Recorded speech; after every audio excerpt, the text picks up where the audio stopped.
Hello my dear students, welcome to your master chem channel. कैसे हैं प्यारे बच्चों? वेरी गुड। आज मैं Amla Shankar Yadav master chem channel की तरफ से क्लास 10th के बच्चों को मेटल नॉन मेटल चैप्टर से वीडियो लेकर आया हूं। इस वीडियो में मैं केमिकल रिएक्शन केमिकल रिएक्शन के कारण बॉन्डिंग क्यों बनती है, what is the reason for the formation of bond, chemical bond बनने का क्या रीजन है, क्यों एटम एक दूसरे से मिलकर केमिकल बॉन्ड बनाते हैं।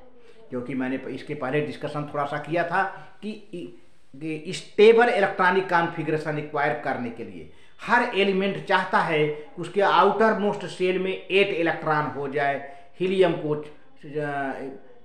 हाइड्रोजन को छोड़ करके वो डबलेट में ही सेटिस्फाई हो जाता है। पहले सेल में 2 इलेक्ट्रॉन होता है तो पहला सेल स्टेबल होता है, तो H2 जो है वह डबलेट में सेटिस्फाई होता है। बाकी सभी एलिमेंट इनर्ट को छोड़ करके उनका जो आउटर मोस्ट सेल है उसमें इलेक्ट्रॉन 8 इलेक्ट्रॉन नहीं होते and they combine together to form chemical bond by maintaining 8 electrons in their outermost shell. अपने आउटर मोस्ट सेल में 8 इलेक्ट्रॉन वो मेंटेन करने के लिए केमिकल बॉन्ड बनाते हैं। और जब 8 इलेक्ट्रॉन हो, चाहे ट्रांसफर करें चाहे शेयर करें चाहे जो हो, उनको 8 इलेक्ट्रॉन मेंटेन करना होगा। और 8 इलेक्ट्रॉन यह इनर्ट एलिमेंट के इलेक्ट्रॉनिक कॉन्फ़िगरेशन के बराबर हो जाता है और उसी तरह स्टेबल हो जाता है जैसे कि इनर्ट एलिमेंट स्टेबल है ना। अब यही है इसमें, तो इनर्ट एलिमेंट तो पहले से स्टेबल है, लेकिन उसका नकल करके इनको रिएक्शन करना पड़ता है और रिएक्शन करके ये 8 इलेक्ट्रॉन मेंटेन करके स्टेबल होते हैं। ये इनर्ट एलिमेंट तो अपने एटॉमिक नंबर से स्टेबल है, लेकिन ये अपने एटॉमिक नंबर से स्टेबल नहीं है, ये केमिकल बॉन्ड बनाकर स्टेबलाइज होते हैं। या तो इलेक्ट्रॉन को ट्रांसफर करेंगे, या तो इलेक्ट्रॉन को गेन करेंगे, या इलेक्ट्रॉन का शेयरिंग करेंगे। इस तरह से बॉन्ड बना लेते हैं और स्टेबलाइज हो जाते हैं। तो देखिए प्यारे बच्चों कैसे है यहाँ पर।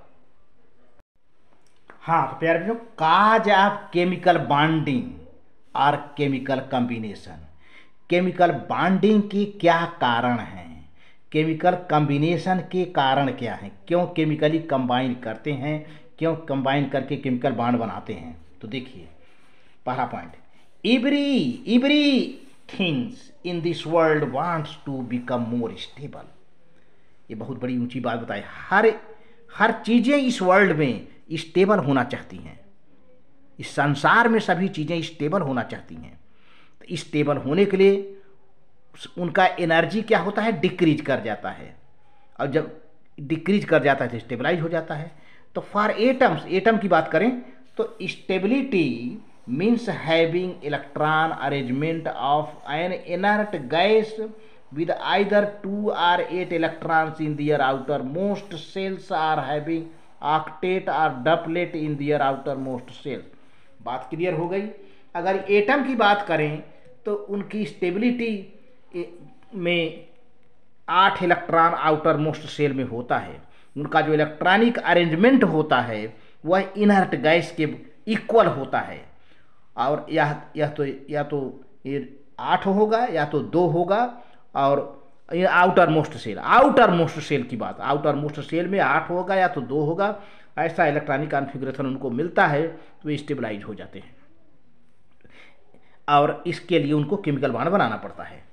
The atoms combine with one another to achieve the inert gas electronic configuration, electronic arrangement and become more stable.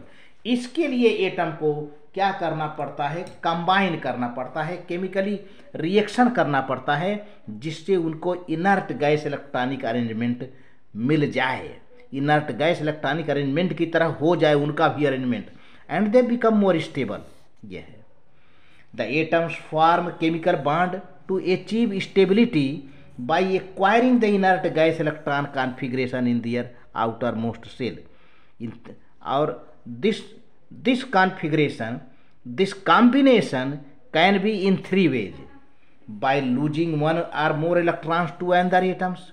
इसके लिए वो क्या करते हैं कि अपना इलेक्ट्रॉन एक या एक से अधिक इलेक्ट्रॉन अपना लूज कर देते हैं दूसरे एटम को, या फिर बाय गेनिंग वन और मोर इलेक्ट्रॉन्स फ्रॉम अनदर एटम्स, या दूसरे एटम से इलेक्ट्रॉन गेन कर लेते हैं एक से अधिक इलेक्ट्रॉन, बाय शेयरिंग वन और मोर इलेक्ट्रॉन्स विद वन अनदर, एक दूसरे से इलेक्ट्रॉन या तो शेयर करेंगे तब बनाएंगे। ऑक्टेट उनको अचीव करना ही करना है, ऑक्टेट उनको प्राप्त करना है, गेट करना है, दे गेट ऑक्टेट। अब जैसे देखिए हम यहाँ पे एक तरीका बता रहे हैं, मेटल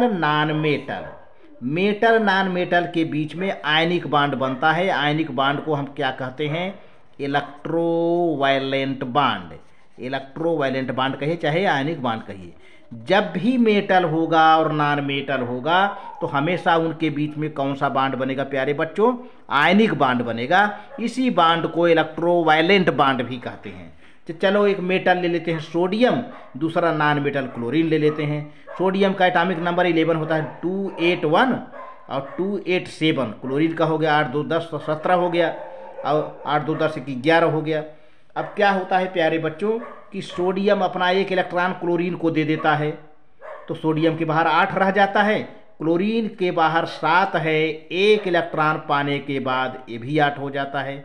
इस तरह से सोडियम क्लोराइड बन जाता है। क्योंकि सोडियम क्लोराइड बनने के पीछे आयन बने थे, सोडियम आयन और क्लोराइड आयन, इसलिए इसको आयनिक बांड कहते हैं। अच्छा, नॉन मेटल और नॉन मेटल जब कंबाइन करेंगे तो हमेशा कोवैलेंट बांड बनेगा प्यारे बच्चों। जब भी नॉन मेटल और नॉन मेटल कंबाइन करेंगे तो कोवैलेंट बांड बनेगा। जैसे क्लोरीन है, ये भी नॉन मेटल, ये भी नॉन मेटल, तब निश्चित रूप से कोवैलेंट बांड बनेगा। Confirmly covalent bond will be formed when two non metals are combined.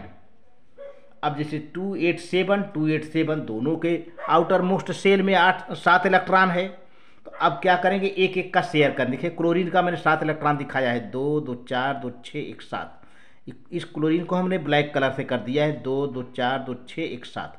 इसका कट के रूप में इलेक्ट्रॉन है, इसका डाट के रूप में है, आपने शेयर कर दिया। तो अब देखिए 2 2 4 2 6 2 8, इस क्लोरीन को 8 हो गया, इस क्लोरीन को 2 2 4 2 6 2 8। इस तरह से दोनों का ऑक्टेट पूरा हो गया और Cl2 मॉलिक्यूल बन गया, क्लोरीन मॉलिक्यूल। तो इस तरह से जब इक्वल नंबर ऑफ इलेक्ट्रॉन की शेयरिंग हो, इक्वल का मतलब एक इधर थे तो एक इधर थे, 2 इधर से होगा तो 2 इधर थे, 3 इधर से होगा 3 इधर थे, मतलब जब भी होगा बराबर की शेयरिंग होगी। तो यहाँ पर क्लोरीन में एक एक की शेयरिंग हुई है तो सिंगल बांड बनेगा, जो है ये क्लोरीन मॉलिक्यूल हो गया। और कोवैलेंट बांड क्योंकि शेयरिंग से बना है तो कोवैलेंट बांड इसे कहते हैं।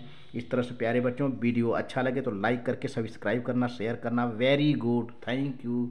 मास्टर KM चैनल आपके बोर्ड एग्जामिनेशन में अच्छी सफलता के लिए शुभकामना वेलकम करता है। Thank you.